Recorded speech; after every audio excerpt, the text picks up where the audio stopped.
अगर पाकिस्तान करता है तो वास्तव में बहुत बुरी तरह से पछाड़ा जाएगा, क्योंकि पाकिस्तान के पास दम ही नहीं है, हिम्मत ही नहीं है वास्तव में हिंदुस्तान की आर्मी को फेस करने के लिए। चाइना ने किसी प्रकार की जरूरत की तो यकीनन चाइना का एम्बेरसमेंट ज़बरदस्त होगी। हिंदुस्तान किसी प्रकार से हार नहीं सकता।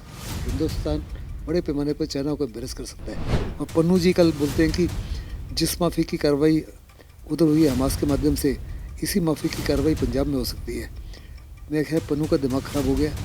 99% हिंदुस्तान के जो सिख सरदार हैं वो देशभक्त हैं, पेट्रियाटिक हैं, देश की एकता और अखंडता के लिए बहुत बड़े पैमाने पर एकजुट हैं। उनको ऐसे लगना शुरू हुआ कि उनको दुनिया की कोई फौज पराजित नहीं कर सकती, खासकर के हमास और हिजबुल्ला वगैरह। और पिछले 2 सालों से 2021 से तैयारी कर रहा था हमास पर की कार्रवाई करने के लिए।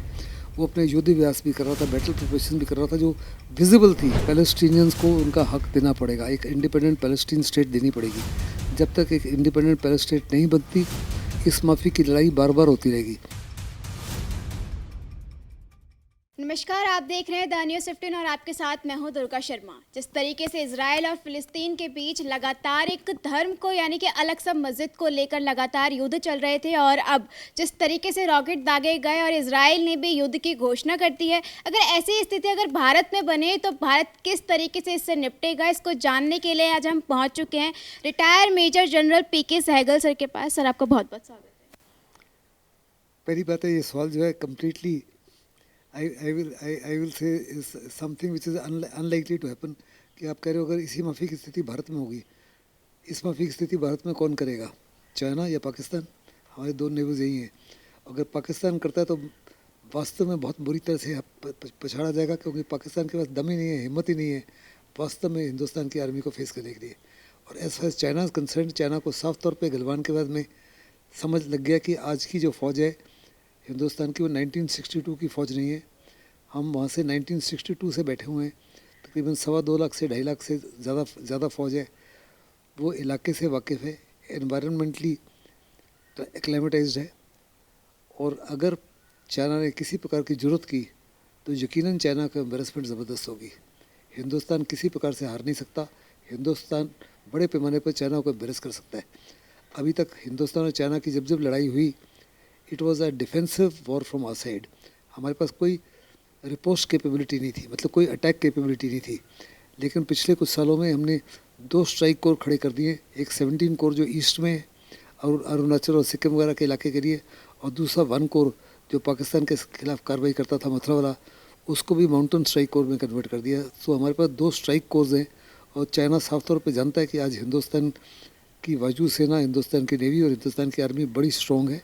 वास्तव में क्वान्टिटेटिवली हमसे बहुत सुपीरियर है।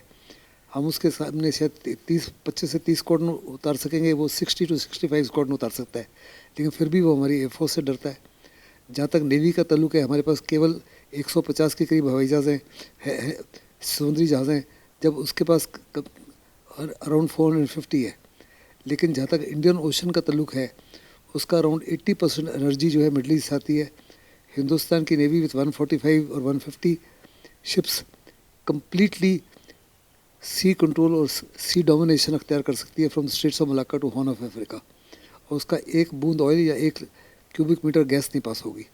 और चाइना साफ तौर पर जानता है। और अगला युद्ध जो होगा, it will not be limited to only the army versus army, it be air force, army, navy, all integrated employed. ऐसे में मुझे नहीं लगता इस माफ़ी की स्थिति किसी प्रकार से हो सकती है। और पन्नू जी कल बोलते हैं कि जिस माफ़ी की कार्रवाई उधर हुई है हमास के माध्यम से, इसी माफ़ी की कार्रवाई पंजाब में हो सकती है। मेरा ख्याल पन्नू का दिमाग ख़राब हो गया। 99% हिंदुस्तान के जो सिख सरदार हैं वो देशभक्त हैं, पेट्रियाटिक हैं, देश की एकता और अखंडता के लिए बहुत बड़े पैमाने पर एकजुट हैं। अगर आपको याद होगा तो सूबेदार बन्ना ने सियाचिन में सबसे डिफ़िकल्ट पोस्ट पाकिस्तान को पराजित करके हासिल की, और उसको परमवीर चक्र भी दिया गया। और सिखों का बहुत बड़ा रोल रहा है हिंदुस्तान की हिफाजत के लिए। ऐसे में मुझे नहीं लगता कि ऐसा इंडिया कंसर्न इस माफ़ी की स्थिति उपस्थित हो सकती है। जो आपने बताया कि जो हमारी सेना है बहुत मजबूत है और हमारे पास हथियार भी अच्छे हैं। अगर जिस तरीके से इजराइल का जो आयरन डोम सिस्टम था उसने इस चीज़ को डिटेक्ट नहीं किया, अगर कुछ हो कि हमारे पास कुछ हथियार जो हैं वो कम पड़ जाएं, फिर ऐसी स्थिति में तो हमारी सेना क्या करेगी? देखो, इसराइल को there was a sense of superiority, sense of complacency. उनने हर लड़ाई बड़ी मजबूती से जीती, इसलिए आहिस्ते आहिस्ते आहिस्ते over a period of time उनको ऐसे लगना शुरू हुआ कि उनको दुनिया की कोई फ़ौज पराजित नहीं कर सकती। खास के हमास और हिजबुल्लाह वगैरह, उनको लगना शुरू हुआ कि हमास और हिजबुल्लाह तो कभी उनके साथ ज़रूरत नहीं करेंगे लड़ाई करने के लिए। और पिछले 2 सालों से 2021 से तैयारी कर रहा था हमास इस पर की कार्रवाई करने के लिए। वो अपने युद्धाभ्यास भी कर रहा था, बैटल प्रिपरेशन भी कर रहा था, जो विजिबल थी गाज़ा स्ट्रिप को सहित। उन सब चीज़ों को नज़रअंदाज किया और बहुत बड़ा स्ट्रेटेजिक सरप्राइज़ इन्फ्लिक्ट किया, बहुत ज़बरदस्त इंटेलिजेंस फेलियर किया। उस माफिक का I don't think can be done either by Pakistan और चाइना और any other nation to India. और इंडिया के पास अब क्यों कहते हैं हथियार ख़त्म हो गए? हमारे पास हथियार ख़त्म नहीं होंगे, हथियार तो वहाँ भी नहीं ख़त्म हुए। लेकिन जहाँ तक इसराइल और हमास का ताल्लुक है, it's like a biblical war between David and Goliath. Israel के पास सब कुछ है, मॉडर्न आर्मी है, पावरफुल आर्मी है, पावरफुल एयरफोर्स है, बहुत बड़े पैमाने पर हर प्रकार के मॉडर्न वेपन्स हैं, टर्मिनल गाइडेड वेपन्स हैं, लेज़र गाइडेड वेपन्स हैं और मिसाइलें हैं। कहा जाता है कि ऑलमोस्ट 100 न्यूक्लियर वेपन्स भी हैं। On the other hand Hamas का कुछ भी नहीं है, ना तो उनके पास वायुसेना है, ना उनके पास ड्रोन हैं, ना उनके पास हेलीकॉप्टर्स हैं। उनके पास जो रॉकेट्स हैं और मिसाइल्स हैं वो अनगाइडेड हैं with very short limited range.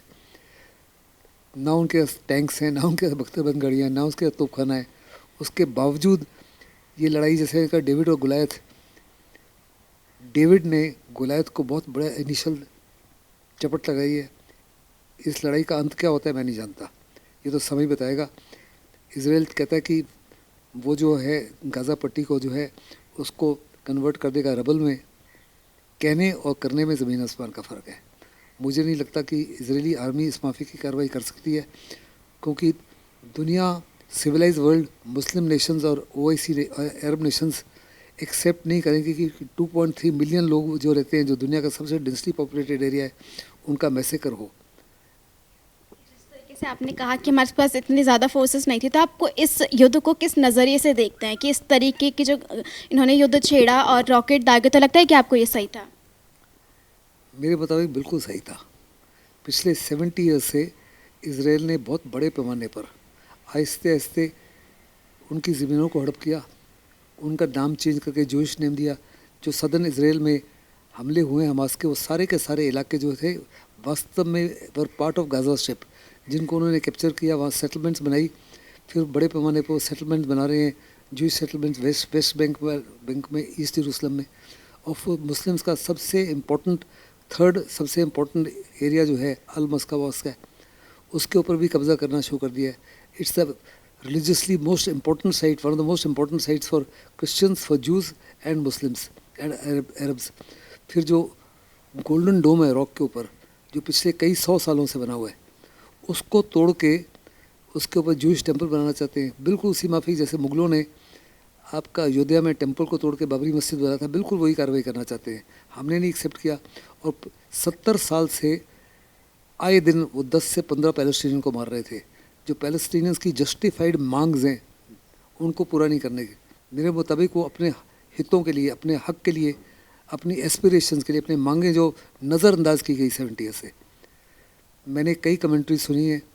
Israel के अपने पुराने कुछ मिनिस्टर्स हैं जिन्होंने साफ तौर पे कहा है इस लड़ाई की जिम्मेदार केवल और केवल इसराइल खुद है।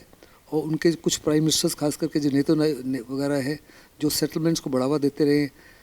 कई यूएन रेजोल्यूशंस पास हुई, इसराइल को कंडेम किया गया, कहा गया सेटलमेंट्स को रोल बैक कीजिए। इसराइल ने एक भी यूएन रेजोल्यूशन को एक्सेप्ट नहीं किया, सबको नज़रअंदाज किया। ऐसे में उनका हक बनता था इस माफी की कार्रवाई करना। लेकिन जो उन्होंने बर्बरता दिखाई है, that is against the rules of the war. लेकिन वो बर्बरता इसराइल भी दिखाता रहा, दोनों साइड्स कर रहे हैं। अगर ये कहें कि इसराइल इस माफी की कार्रवाई नहीं कर रहा, इट्स अब बड़े वीडियोज़ जारी हो रहे हैं सोशल मीडिया के ऊपर, इसराइल के माध्यम से, वेस्टर्न वर्ल्ड के माध्यम से। Information, misinformation, disinformation, deception rules are part and parcel of modern warfare. They are force multipliers. इनको विश्वास नहीं करना चाहिए, because they are fabricated and they are fake and they are made to carry convictions. जिस तरीके से धर्म को लेकर लड़ाई लड़ रही है, तो लगता है कि आपको धर्म को बीच में ना ला के उन लोगों को देखना चाहिए कि अब ये जो मुद्दा उनको ख़त्म करके प्यार से रहना चाहिए लोगों को। हमास क्या करता है, इसराइल क्या करता है, वो तो वही जाने। बड़ी ज़बरदस्त कोशिश हो रही है दुनिया की तरफ से, सिवाय वेस्टर्न वर्ल्ड को छोड़कर, जिनके अपने मोटिव्स हैं कि वहाँ पे किसी न किसी तरह का शांति बहाल की जाए। और शांति बहाल करने का एक ही तरीका है, पैलेस्टीनियंस को उनका हक देना पड़ेगा, एक इंडिपेंडेंट पैलेस्टीन स्टेट देनी पड़ेगी। जब तक एक इंडिपेंडेंट पैलेस्टीन स्टेट नहीं बनती, इस माफ़ी की लड़ाई बार बार होती रहेगी। इसराइल कहता है हमास को नामो निशान मिटा देगा। एक को मारोगे 2 खड़े हो जाएंगे, 2 को मारोगे 4 खड़े हो जाएंगे, 4 को मारोगे 10 खड़े हो जाएंगे। ऐसे में ये उनकी एक किस्म से इमेच्योरिटी है बाय थिंकिंग कि हमास ख़त्म हो जाएगा। अभी साफ तौर पे इसराइल का अपना इंटेलिजेंस इनपुट कर रहा है कि हिजबुल्लाह के पास जो हथियार उन्होंने इकट्ठे किए हैं is several times greater than what Hamas has got. और अगर लड़ाई बढ़ जाती है तो सबसे ज़्यादा नुकसान जो होगा मेरे मुताबिक इसराइल को होगा। आज तक जितने भी हमले हुए थे इट वॉज मोर और लेस वन साइडेड। इसराइल के इंफ्रास्ट्रक्चर और इसराइल के ऊपर बड़ा कोई डैमेज नहीं हुआ था। अभी यहाँ तक रॉकेट्स अभी तेल अवीव में भी दागे जा रहे हैं।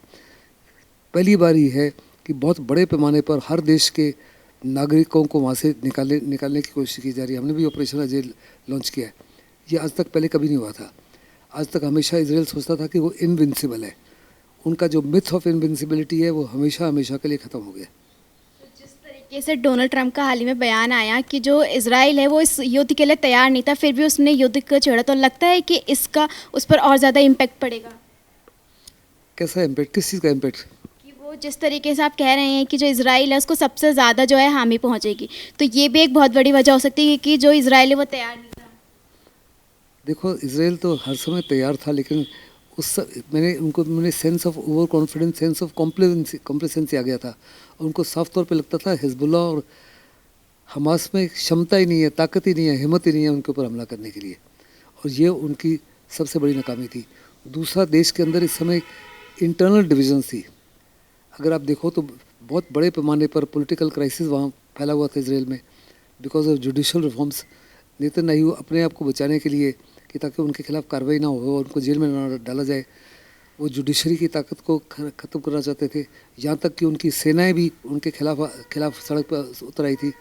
तो ये तमाम चीज़ों को देखते, इंटरनल डिवीज़न को देखते, पॉलिटिकल डिवाइसिवनेस को देखते हुए उनकी सिक्योरिटी फोर्सेस जो है, फिर उनके एक बहुत बड़ा फंक्शन त्यौहार था जिसमें 22 बटालियंस जो गाज़ा बॉर्डर से थे उनको गाज़ा बॉर्डर से हटा के वेस्ट बैंक में शिफ्ट किया। उनको लगता था गाज़ा में हमास में काबिलियती ताकत ही नहीं है, और हमास ने उनको हर प्रकार से सरप्राइज़ दिया, which is I don't think can ever be repeated ever again. तो जिस तरीके से इजराइल गाज़ा पट्टी पर भी पूरा जो अपना कब्जा कमा रहा है, तो लगता है कि वेस्ट बैंक पर भी उसका हिस्सा हो जाएगा। मेरे मुताबिक इसराइल ने किसी हालत में अपना गाज़ा स्ट्रिप के ऊपर अपना दबदबा नहीं बना पाया। यस, उसने air, land and sea blockade किया हुआ है पिछले 16 साल से। उसके बाद भी उसके ऊपर हमला हुआ है, कहाँ से? गाज़ा पट्टी के माध्यम से। इसी माफिक उसके ऊपर हमला हो सकता है बड़े पैमाने पर। अगले 2-3 दिन में अगर वो युद्ध विराम नहीं करता और लैंड इन्वेजन करने की कोशिश करता है तो यकीनन हिजबुल्लाह की तरफ से भी लड़ाई हो जाएगी, और instead of a single front war it become a multiple front war. Israel के साथ ऑलरेडी सीरिया भी इनडायरेक्टली ज्वाइन कर गया लड़ाई को, लेबनान भी इनडायरेक्टली ज्वाइन कर गया है, ईरान भी कर सकता है, टर्की भी कर सकता है, कुछ और देश भी कर सकते हैं। इस तरीके से भारत का साथ इजराइल को है, तो भारत ने सही जगह अपना साइड लिया है या फिर उसको दूसरी तरफ जाना चाहिए था? देखो, मेरे पास तो वो इनपुट्स नहीं है। सरकार के पास में बहुत इनपुट्स होते हैं, hundreds of times more than me. सरकार ने अपनी डिस्क्रिशन को इस्तेमाल करते हुए फैसला किया कि वो इसराइल के साथ खड़े होंगे। 1948, 65, 71, 99 वॉर, और जब 1998 में पोखरण के बाद सैंक्शन लगी हिंदुस्तान के साथ, 2 देश हमेशा ही मजबूती से हिंदुस्तान के साथ खड़े रहे हैं, फ्रांस और इसराइल। इसराइल हर प्रकार से हमको मदद कर रहा है, डिफेंस के क्षेत्र में, मॉडर्नाइजेशन के क्षेत्र में, एग्रीकल्चर के क्षेत्र में, मेडिसिन के क्षेत्र में, फार्मास्यूटिकल, बहुत सारे तरीक़ों में। एंड इसराइल ने कम्प्लीटली इसी को, तमाम चीज़ों को निगाह में रखते हुए, चाहे हमारी सिंपथीज पैलेस्टीनियंस के साथ में भी हैं, हमारे प्रधानमंत्री ने कहा कि हिंदुस्तान इस समय बड़े स्ट्रांगली खड़ा है इसराइल के साथ में। एंड वो स्टैंड राइट है या रॉन्ग है मैं नहीं जानता। वो government has got greater inputs and government is better prepared. I can have my own views. मेरा व्यू है कि हमने थोड़ी जल्दबाजी की है, जिससे कुछ फौपा हमने क्रिएट कर लिया। डिप्लोमेटिकली हम थोड़ा मुसीबत में आ चुके हैं, क्योंकि हिंदुस्तान एक बहुत बड़ी शक्ति के रूप में उभर रहा था मिडल ईस्ट में, मुस्लिम कंट्रीज़ और अरब कंट्रीज जो पाकिस्तान के फ्रेंड्स थे हमारे फ्रेंड्स बन गए हैं, उसके ऊपर नुकसान हो सकता है। फिर G20 के अंदर जो एक कनेक्टिविटी कॉरिडोर की बात की थी, जो हिंदुस्तान सऊदी अरेबिया UAE को इसराइल के साथ कनेक्ट करके यूरोप में, उसमें रुकावट आ सकती है। और बड़े हो सकते हैं कि कुछ मुस्लिम कंट्रीज़ और मिडल ईस्ट कंट्रीज कुछ तो इंडिया के पक्ष में कह रहे हैं, साफ तौर पे जो इंडिया ने स्टैंड लिया हम उसके पक्ष में हैं, लेकिन क्या वास्तव में जो 55 कंट्रीज़ मुस्लिम कंट्रीज़ हैं हमारे पक्ष में रहेंगी और उनका कुछ और विचार होगा, वो आने वाले समय बताएगा। अगर इसराइल ने वो 2.3 मिलियन लोगों को मारने की कोशिश की तो यकीनन मुस्लिम वर्ल्ड जो है 100% उनके बचाव के लिए खड़ी हो जाएगी, क्योंकि इस्लाम खतरे में है और जिहादी वॉर स्टार्ट हो सकती है।